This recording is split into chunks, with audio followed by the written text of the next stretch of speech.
ನಿನ್ನ ಆಸೆಯನ್ನು ಬಂಜೆಯಾಗಿಸುವುದಿಲ್ಲ. ಶ್ರೀನಿವಾಸ ಭಿಧಾನದಲ್ಲಿನ ಚೋಣಿಯೊಳಗವತರಿಪೆ ಮುಂದಕ್ಕೆ ನೀನು ಬಹುದವು ಬಗುಳ ಮಾಲಿಗೆಯಾಗಿ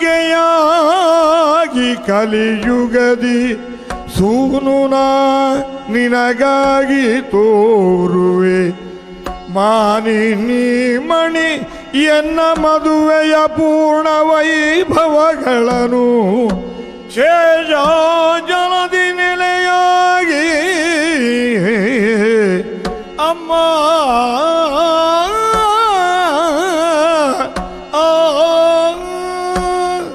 ನಿನ್ನಾಸೆಯನ್ನು ನಾನು ಬಂಜೆಗೊಳಿಸುವುದಿಲ್ಲ. ಯಾಕಂದ್ರೆ ಮನುಷ್ಯನನ್ನು ಋಣತ್ರಯಗಳು ಬಾಧಿಸ್ತವೆ ಅಂತ ಶಾಸ್ತ್ರ ಹೇಳ್ತದೆ.